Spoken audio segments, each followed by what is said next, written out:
The city of Iskarestan was already doomed, but the people inside didn't know it yet. They looked at the sky and saw thousands of pigeons returning home.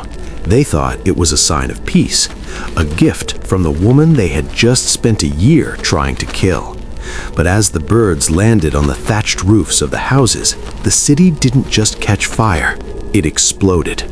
This wasn't an act of God. It was the final move in a four-part game of psychological warfare orchestrated by a woman the world now calls a saint.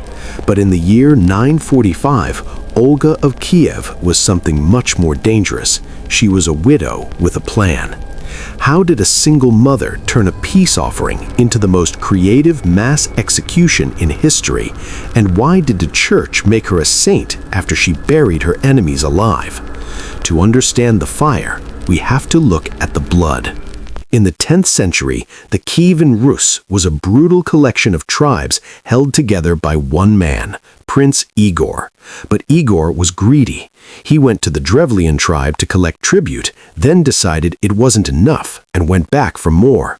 The Drevlians had a simple response. They tied Igor to two bent birch trees and let them snap back. Igor was literally torn in half. Now the Drevlians had a problem. Igor's son was only 3 years old. His widow, Olga, was just a woman. The Drevlian prince, Mal, thought this was the perfect time for a hostile takeover. He sent 20 of his best negotiators to Kiev with a proposal: marry me and we'll rule both lands.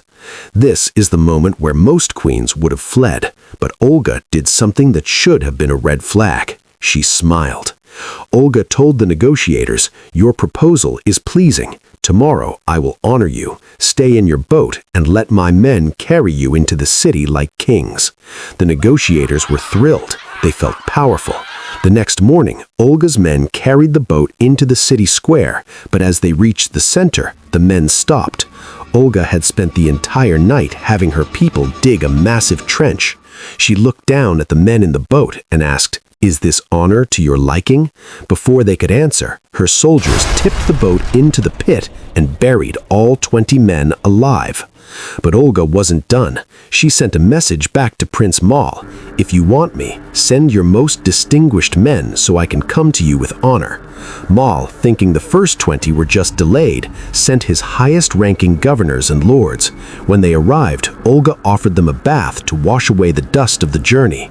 Once they were all inside the bathhouse, she locked the doors and burned the building to the ground. At this point, Olga had wiped out the Drevlian leadership, and they still didn't know she was the one doing it. She was playing a game of information warfare that wouldn't be seen again for 1,000 years. But her final 2 acts of revenge wouldn't just kill the leaders, they would erase the entire Drevlian culture from the map. And it all started with a funeral. Olga arrived at the Drevlian capital with a small guard, claiming she wanted to hold a funeral feast for her husband. The Drevlians, now leaderless and confused, agreed. She got them drunk on mead, and once they passed out, her hidden army slaughtered 5,000 of them in their sleep. Finally, she laid siege to their last stronghold, Iskarestan. For a year, the city held out. Then, Olga made a merciful offer. "I don't want gold or fur. Just give me 3 pigeons and 3 sparrows from every house, and I will leave you in peace." The people laughed. They thought she was crazy. They handed over the birds. That night, Olga's soldiers tied small pieces of sulfur and cloth to the birds' legs. They lit the cloth and released the birds. A bird's instinct is to return to its nest. Thousands of tiny firebombs landed on the thatched roofs of every single house simultaneously. The city didn't just burn, it was deleted. Those who fled the fire were captured, enslaved, or executed. Olga returned to Kiev as the undisputed ruler. She spent the rest of her life reforming the government and eventually became the first ruler of the Rus to convert to Christianity. In 1547, the Orthodox Church canonized her as a saint, the equal to the apostles. It's one of the strangest ironies in history. A woman who buried men alive and used birds as biological weapons is now a symbol of divine grace. But Olga's story teaches us one thing: never mistake a widow's silence for weakness. If you think Olga was brutal, you haven't seen what the pirate queen of China did to the men who tried to control her. She commanded 80,000 pirates and forced an entire empire to surrender. Click here to see how a former prostitute became the most powerful pirate in history.